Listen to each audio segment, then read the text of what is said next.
Hey everyone, welcome back to the Busy Bee Chronicles. If you're new to the channel, I'm Chelsea, and today I'm going to be baking some cookies.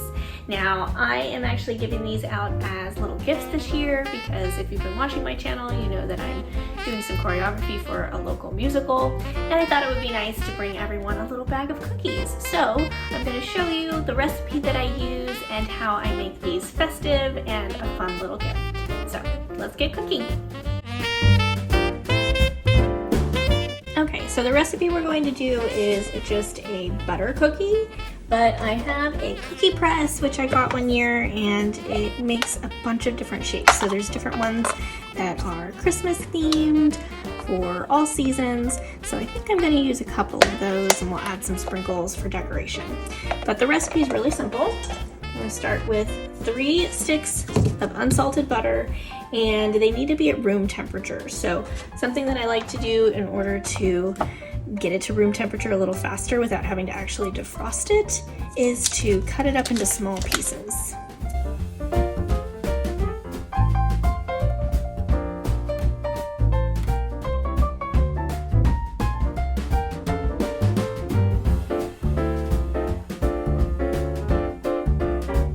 Okay, and next we're going to need 1 cup of sugar,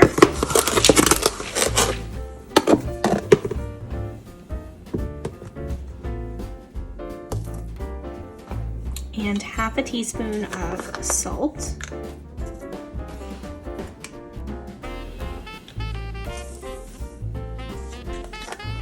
We're also going to need 2 large eggs, which also need to be at room temperature. So something to note, I'm going to leave those out for a little bit as well.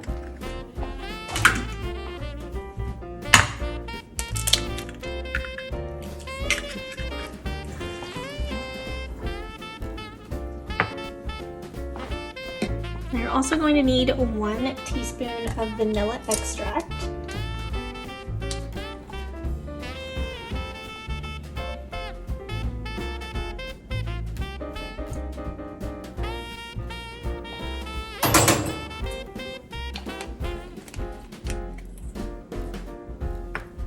Okay, next we need 4 cups of all-purpose flour.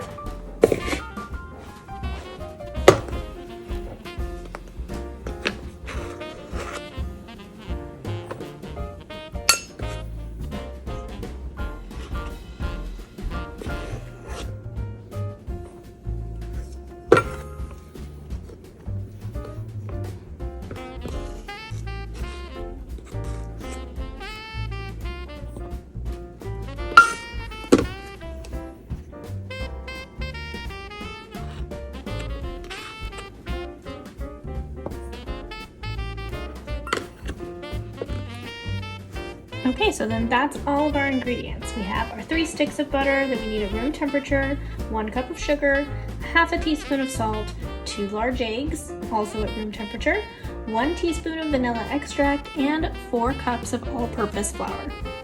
Now you don't have to include this, but I also like to use some sprinkles, so when we get to that part and we start cutting them out and baking them, I like to sprinkle some on top just to add a little bit of color.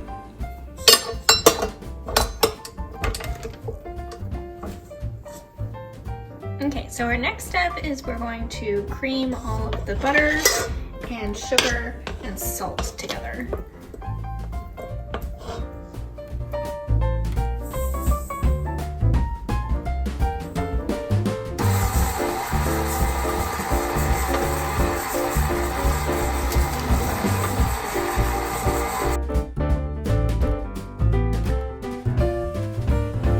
The recipe says to beat it together until it's light and fluffy. I like to start on a low setting whenever I start the mixer, just because you don't want them to all come out of the top.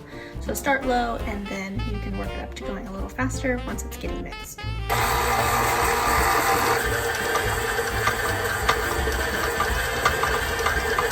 And I really love using the electric mixer. It's so much easier, but you do have to still scrape down the sides every now and then to make sure that it's mixing evenly and nothing's getting stuck at the bottom.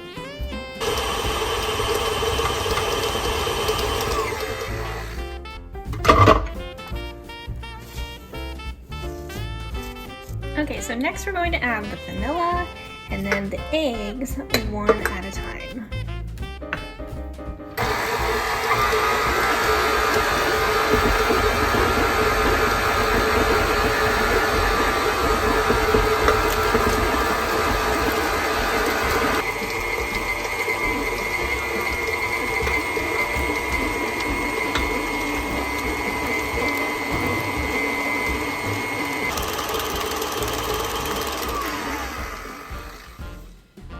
Okay, so next we're going to start adding the flour, and it's important to make sure that you're doing this slowly and a little bit at a time, or it will become very messy and it won't mix properly either.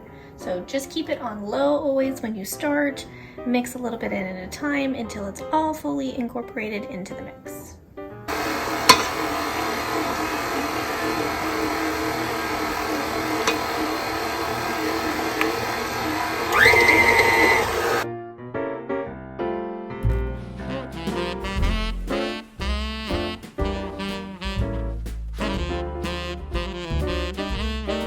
Now also, this dough is going to get pretty thick for these butter cookies, but this is a really easy recipe, so I'm definitely not a top baker.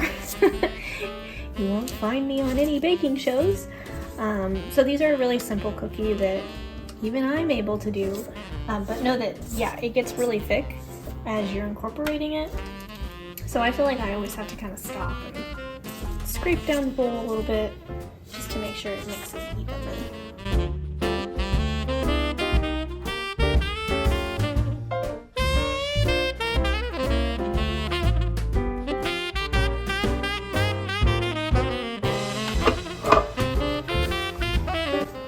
I made a little bit of a mess of flour.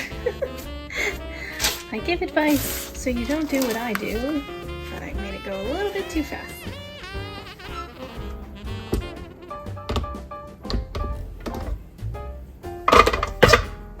Okay, so now while I'm getting ready to start putting the dough into the cookie press and select which little pattern I want, which I think I'm going to start with Christmas trees because that sounds cute, don't forget to start your oven heating. So you need to heat your oven to 400 degrees Fahrenheit.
These cookies don't expand too much, so you can actually put them fairly close together, and at least for this recipe you can put them directly onto a cookie sheet without greasing it or lining it with parchment paper, but you can if you prefer.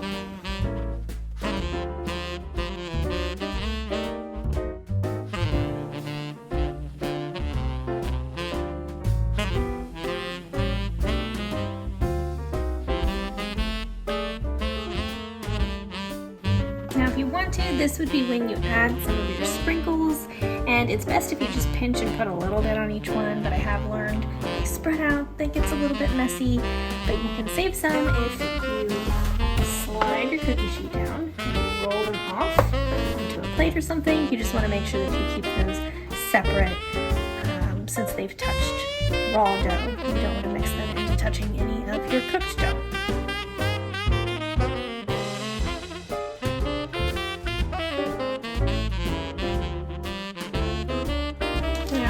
Take it, slide them down a little bit onto a clean piece of parchment. Rotate it around because they get stuck a little bit.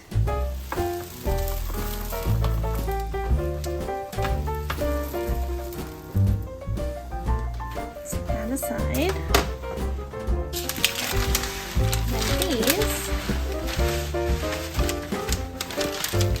can be saved for our next batch, but make sure that you're putting them in a separate space so that they don't get mixed with your originals in your container. Okay, so now once your oven is to 400 degrees, we're going to bake them for about 8 to 10 minutes or until the cookies are golden brown on the edges.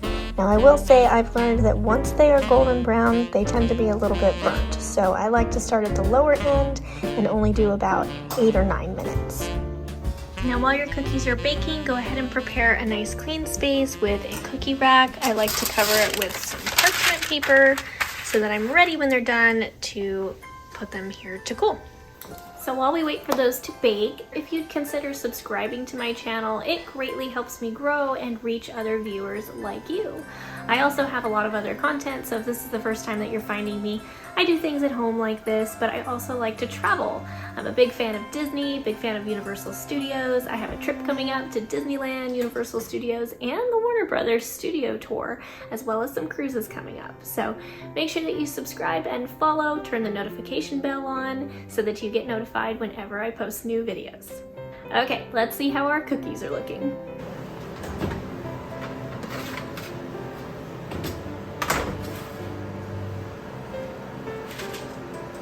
You want to let them sit for just a short bit to cool off a little before you start taking them off the pan. But once they've hardened a little, you can take them off so that they cool even faster.